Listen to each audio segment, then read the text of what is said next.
నమస్తే, నేను మీ కుప్ప పద్మిని. ఇన్నాళ్ళు మీ సపోర్ట్ ని నాకు అందిస్తూ, మీ ప్రేమని నాకు అందిస్తున్న ప్రతి ఒక్కరికి కృతజ్ఞతలు. ఇప్పుడు చూడబోతున్న ఈ వీడియో కూడా ఖచ్చితంగా మీకు ఉపయోగపడుతుంది. లైక్, షేర్ అండ్ సబ్స్క్రైబ్ చేసి మీ ఇష్టాన్ని అలాగే మీ సపోర్ట్ ని నాకు అందించండి. అలాగే ఈ వీడియో పట్ల మీ అభిప్రాయాన్ని కమెంట్ సెక్షన్ లో కమెంట్ చేసి నాకు తెలియజేయండి.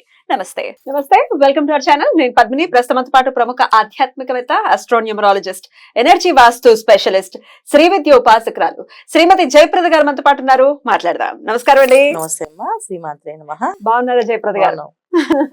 తల్లి నేను బాగున్నానండి, థ్యాంక్ యూ. బోర్డు మీద ఆల్రెడీ రాశారు డిసెంబర్ మాస ఫలితాలు వచ్చేస్తోంది. డిసెంబర్ మాసం ఎంత ఫాస్ట్ గా పరిగెడుతున్నాయి రోజులు, వర్ణనాతీతం. చాలా ఫాస్ట్ గా, నవంబర్ అయితే ఇంకా ఫాస్ట్ గా వెళ్ళిపోయింది. కార్తీక మాసం కదా, మనం ఆ భక్తి పారవస్యంలో ఉన్నా వెళ్ళిపోయింది అలాగా. చక్కగా పొద్దున్న లేవడం, స్నానాలు చేయడం, గుళ్ళకి వెళ్ళడం, దీపాలు పెట్టడం, రావడం, ఇంటికి రావడం, అసలు ఎప్పుడు తెలియదు ఎప్పుడు పడుకున్నాం అని తెలియకుండా చాలా చక్కగా. రైట్. ఇక ధనుర్మాసం మొదలు కాబోతోంది. డిసెంబర్ మాసం కూడా 1వ తారీఖు నుంచి మళ్ళీ నెక్స్ట్ ఇయర్ ఫస్ట్ వరకు కూడా ద్వాదశ రాశుల వాళ్ళకి ఎలా ఉంటుందో చెప్పబోతున్నారండి. తప్పకుండా చెప్పాలి, తప్పకుండా. ఎందుకంటే ఈ డిసెంబర్ మాసం చాలా మందికి అన్ని విధాలా బాగుంటుంది అని అనుకోవాలి ఇప్పుడు. ఎందుకంటే కార్తీక మాసము ప్లస్ మార్గశిర మాసము, ధనుర్మాసం, ఈ 3 మాసాలు ఎప్పుడు ఏంటంటే ఎంత టైం ఉన్నా అసలు ఏ పని ఉన్నా అసలు ఏం గుర్తుండదు. ఎన్ని ప్రాబ్లమ్స్ ఉన్నాయి, ఎన్ని కష్టాలను గుర్తుండవు. ఎవరికి వారికి భగవంతుడి దగ్గరికి వెళ్ళాలి, సేవ చేయాలి, ఈ పూజ చేయించుకోవాలి, ఈ దీపం వెలిగించి రావాలి అనే ఆలోచనలే ఉంటాయి. కనుక ఈ రాశి ఫలాల్లో ఉండే గ్రహ సంచారం అనేది కాస్తంత ఇబ్బంది పెట్టినా అది ఎవరికి తెలియకుండా వెళ్ళిపోతుంది. అదొక దేవుడు ఇచ్చిన మనకు వరం. భగవంతుడు ఎప్పుడు ఏదో ఒక మనిషికి వరం ఇస్తూనే ఉంటాడు. మనం అది గుర్తించుకోవాలి. అది గుర్తించకపోవడం వల్ల ఇబ్బంది. మాస ఫలితాల్లో ఎలా ఉంది ఈ మాసం అంటే అందరికీ సుమారుగా కొంచెం బాగుంది, కాస్తంత ఇబ్బంది ఉంది. అయితే బాగున్నా ఇబ్బంది ఉన్నా అందరూ దేవాలయానికి వెళ్ళడం, దర్శనం చేసుకుని ఏదో రూపంలో స్వామివారి దర్శనం చేసుకుంటూ అసలు దీపం పెట్టడానికో పూజ చేయడానికో వెళ్తూ ఉంటాం కనుక ఈ అనుగ్రహం మనకి ఆ స్వామివారి దగ్గరికి వెళ్ళడం వల్ల అనుగ్రహం మనకి చక్కగా ఉంటుంది. అయితే గోచారంలో ఈసారి ఉన్న గ్రహస్థితి మనకి చూసుకుందాం తప్పకుండా. సో వృషభ రాశిలో గురువు వక్రించి ఉన్నాడు, కర్కాటక రాశిలో కుజుడు ఉన్నారు, తర్వాత కన్యా రాశిలో కేతు, తర్వాత మనకి వృశ్చిక రాశిలో రవి బుధులు కలిసి ఉన్నారు, తర్వాత మనకి మకరం రాశిలో శుక్రుడు. ఇదొక గొప్ప యోగం. ఈ మాసంలో ఈ మకర రాశిలో శుక్రుడు రావడం అనేది చాలా రాశుల వాళ్ళకి కొంచెం యోగంగా అనిపించవచ్చు, బాగుంటుంది కూడా వాళ్ళకి. తర్వాత కుంభరాశిలో శని భగవానుడు, మీన రాశిలో రాహు. ఈ కాంబినేషన్స్ అన్ని మనకి శని భగవానుడు, రాహు అయితే ఎప్పటి నుంచో ఉన్నారు. సో ఈ కాంబినేషన్స్ లో ఏంటంటే గురువు వక్రించి ఉండడం వల్ల కొన్ని లాభాలు ఉన్నాయి కొంతమందికి, కొంతమందికి ఇబ్బందులు ఉన్నాయి. శని భగవాన్ వక్రగతి నుంచి నార్మల్ స్థితికి వచ్చినందుకు కొంతమందికి చాలా హ్యాపీగా ఉంది, కొంతమందికి కాస్త మళ్ళీ ప్రాబ్లమ్ స్టార్ట్ అవుతుంది. సో మనం ఎవరెవరికి ఎలా ఉందో మనం ఈ విషయాలు తెలుసుకుంటూ వాటికి పరిహారం చేసుకో. ఏం లేదు, మనం ప్రతి విషయాన్ని భయపడట్లేదు. ఇది ఇలా ఉంది కనుక మనం పరిహారం చేసుకుంటూ నామస్మరణ చేసుకుంటూ భగవంతుని మించిన శక్తి అయితే ఎవ్వరికి ఏది లేదు. ఆయన దగ్గర పూజా పునస్కారం, జపము, అనుష్ఠానం చేసిన వాళ్ళకి ఆయనే కాపాడతారు. గ్రహాలు మనం ఏమి చేయవాలి, తప్పకుండా అది నేను నమ్ముతాను 100%. తప్పకుండా. సో ఖచ్చితంగా ఏ రాశి వాళ్ళకి ఏ ప్రాబ్లం ఉన్నా వాళ్ళు సాల్వ్ చేసేసుకోవచ్చు, ఇబ్బంది ఏమో. 15th నుంచి కూడా రవి ధనుసు రాశిలోకి వెళ్ళబోతున్నారు. అంటే పంచమాధిపతి భాగ్యస్థానంలోకి భాగ్యస్థానం అది మంచి ప్లేస్ అని అనుకోవచ్చు. మంచి ప్లేస్. ధనస్సు రాశిలో రవి భగవాన్ అంటే రవి జనరల్ గా మకరంలో దిగ్బలాన్ని పొందుతాడు, దశమ స్థానానికి. ఏంటంటే దిగ్బలాన్ని పొందుతాడు ఆయన మకర రాశిలో. సో ధనస్సు దగ్గరికి వెళ్తే ఆల్మోస్ట్ మకరం దగ్గర ఉన్నట్టే కదా. సో ఖచ్చితంగా ధనస్సులో రవి వెళ్ళడం వల్ల చాలా మందికి ఉన్నతమైన స్థానాలకి, పదవులకి రావు అనుకునే వాళ్ళకి అవి ఇప్పించడం వస్తుంది. ఎందుకంటే ఇక్కడ శుక్రుడు వచ్చాడు, మళ్ళీ శని భగవానుడు, అందరు కాంబినేషన్స్ ఉన్నమాట. రవి, శుక్ర, శని, రాహు ఒక గ్రహమాలికలో వచ్చినట్టు ఏర్పడుతుంది. అంటే మనకి గురువు కూడా ఉన్నట్టు అక్కడ. ఎందుకంటే గురువు వక్రించి మేషాన్ని చూసినట్టు ఆ లెక్కన మనకి మొత్తం పంచగ్రహాలు ఒకే మాలికలో వచ్చినప్పుడు అదొక రకమైన యోగం.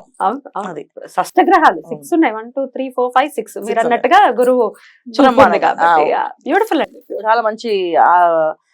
ఈ స్థితి మాత్రం చాలా మంచిది. మరి దీని రీత్యా మరి ద్వాదశ రాశుల వాళ్ళకి ఎలా ఉంది ఇప్పుడు? మరి ముందుగా మేష రాశి వారికి ఎలా ఉండబోతోందండి ఈ డిసెంబర్ మాసం? తప్పకుండా మేషరాశి వాళ్ళకి అన్నిటికన్నా ముఖ్యమైనది అంటే శని భగవానుడు వక్రగతి నుంచి నార్మల్ స్థితికి వచ్చేసారు కనుక వీళ్ళకి లాభంలో శని భగవానుడు అనేది ఏంటంటే కొన్ని యోగాలు వీళ్ళకి వస్తాయి ఎప్పటి నుంచో. అంటే వాళ్ళ జన్మ జాతకంలో కూడా శని భగవాన్ యోగ కారకుడై ఉండి లేదా అంతర్దశలు నడుస్తూ అది యోగంగా ఇస్తే మాత్రం బ్రహ్మాండమైన ఫలితాలు మేషరాశి వాళ్ళు అందుకుంటారు. Yes. అది ఎలాంటి ఫలితాలు వస్తాయంటే అసలు చెప్పలేము అనమాట. ఈ ఒక ల్యాండ్ వస్తే ఆ ల్యాండ్ ఇంకా స్థిరంగా అది లక్ష్మీ యోగంగా మారిపోయి Wow. వాళ్ళకి దినదిన అభివృద్ధిగా ఉంటుంది. ఎందుకంటే ఇక్కడ డిసెంబర్ నుంచి శుక్రుడు 2వ తారీఖు నుంచి అక్కడ శుక్రుడు మకరంలో, అంటే వాళ్ళకి దశమస్థానం అవుతుంది. దశమస్థానంలో శుక్రుడు, లాభస్థానంలో శని భగవానుడు. ఈ కాంబినేషన్ ఏంటంటే యోగాలు ఏవైనా వస్తే కూడా బ్రహ్మాండంగా వచ్చే యోగాలు ఉన్నాయి వాళ్ళకి. Oh. వివాహాలు అవుతాయి, మంచి సంబంధాలు, ఆ వివాహం అనేది వీళ్ళకి దినదిన అభివృద్ధి లాగా ఉండే విషయాలు. అంటే ఆ ఫ్యామిలీ వీళ్ళకి సపోర్టింగ్ అనమాట, బాగా సపోర్ట్ గా ఉండేట్టుగా ఏ విషయమైనా ఫైనాన్షియల్ గా కావచ్చు, లేకపోతే వీళ్ళకి కావాల్సిన రిలేషన్షిప్ లో కానీ కావచ్చు, బాగుంటుంది. ఈ కాంబినేషన్స్ లో ఉంటాయి. తర్వాత స్థిరాస్తుల గురించి ఎప్పటి నుంచి రావు అనుకునేవి వస్తాయి. ఎందుకంటే వాళ్ళకి మేషంలో గురువు, మనకి వృషభంలో ఉన్న గురువు మేషాన్ని చూస్తూ ఉన్నాడు, ఇక్కడ లాభంలో శని భగవానుడు, తర్వాత మకరంలో శుక్రుడు. ఈ కాంబినేషన్స్ ఎప్పుడు కూడా ఏంటంటే డెఫినెట్ గా సాధించుకొస్తారు. తర్వాత వీళ్ళకి వ్యయస్థానంలో రాహు.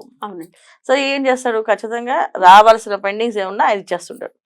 ఇవన్నీ రాహు వ్యయంలో రాహు మంచిగా, శని రాహుల్ కలయిక చూపు ఉంది కదా ఈ వీక్షణ, దాని వల్ల ఎనర్జీస్ పనిచేస్తాయి. ఇక్కడ గురువు రాహు కలిసిన సరే కొన్ని రావు అని కొన్ని మొండి ఉంటాయి, మొండి బాకీలు అవి కూడా వచ్చే అవకాశం ఉంది. రా ఇక వదిలేసారు అని చెప్పి అనుకుని వాళ్ళు తెచ్చి బాబు డబ్బులు తీసుకెళ్ళు, వచ్చే మాకు డబ్బులు ఇచ్చేస్తారు అని చెప్పే అవకాశం వస్తుంది. కాకపోతే ఏంటంటే మేషరాశి వాళ్ళకి కొంతవరకు కాస్తంత బద్ధకాన్ని ఇస్తాడు, కాస్త ఆలస్యాన్ని ఇస్తాడు. ఎందుకంటే మేషరాశాధిపతి అయిన కుజుడు వెళ్ళి కర్కాటకంలో చతుర్థ స్థానంలో ఉండడం వల్ల ఇంట్లో వాళ్ళు సపోర్టింగ్ సిస్టమ్ కొంచెం తక్కువ అవడం, సపోర్ట్ తక్కువగా ఉండడం, లేదా కాస్త అగ్రెసివ్గా ఉండడం, లేదా వాళ్ళకి చేద్దాం అనుకున్న అనారోగ్య సమస్యలు రావడం. ఎందుకంటే కర్కాటకలో కూర్చొని ఎప్పుడు నీచొస్తాను, సో బలహీనంగానే ఉంటారు. సో ఏ విధంగా మనం ఇబ్బంది పట్టాలి అనే విషయంలో వస్తే ఎన్ని యోగాలు ఉన్నా ఏదో ఒక బలహీనంగా ఉండాలి కదా. ఖచ్చితంగా ఇంట్లో వాళ్ళ సమస్యలు, ఇంట్లో కొన్ని విషయాలు ఎదుర్కోవడం, ఇంట్లో నుంచి బయట రాకపోవడం, ఇంట్లోనే పంచాయతీలు నడవడము, ఇవన్నీ జరుగుతుంటాయి. వాటి నుంచి వీళ్ళు దూరంగా వచ్చారు. ఆ దూరంగా రావడం వల్ల వీళ్ళకి అనుకూలంగా ఉంటుంది. సో ఏదైనా గొడవ జరుగుతున్నా, ఏదైనా ఆర్గ్యుమెంట్ జరుగుతున్నా, నమస్కారం, ఏం ఆర్గ్యుమెంట్స్ పెట్టుకోవట్లేదు, దయచేసి నన్ను ఏం అడగద్దు అని చెప్పి వీళ్ళకి నామము, జపము, పూజ చేసుకుంటూ ఉంటే వాళ్ళు అనుకునే పనులు సాధిస్తారు. ఈ నెలలు ఇలా ఉండాలి ఇంట్లో వాళ్ళతో, ఇంట్లో వాళ్ళతో. బయట మాత్రం మంచి సక్సెస్ అయితే సక్సెస్ ఉంది, బయట చాలా సక్సెస్ ఉంది, బయట చాలా బాగుంది. కాకపోతే ఏంటంటే ఇంట్లో వాళ్ళతో కూడా ఏంటంటే సాఫ్ట్ గా చెప్పడం ఆన్సర్, కొంచెం అగ్రెసివ్ గా మాట్లాడారు సరే అండి. కానీ మేషరాశి వాళ్ళకి సాఫ్ట్ గా చెప్పడం అలవాటు లేదు, కానీ ఖచ్చితంగా కొంచెం సాఫ్ట్నెస్ తెచ్చుకొని చెప్తూ ఉంటే అన్ని పనులు చక్కగా అయిపోతాయి. అయినప్పటికీ వీళ్ళు ఏమైనా పరిహారాలు చేసుకోవాలి ఖచ్చితంగా.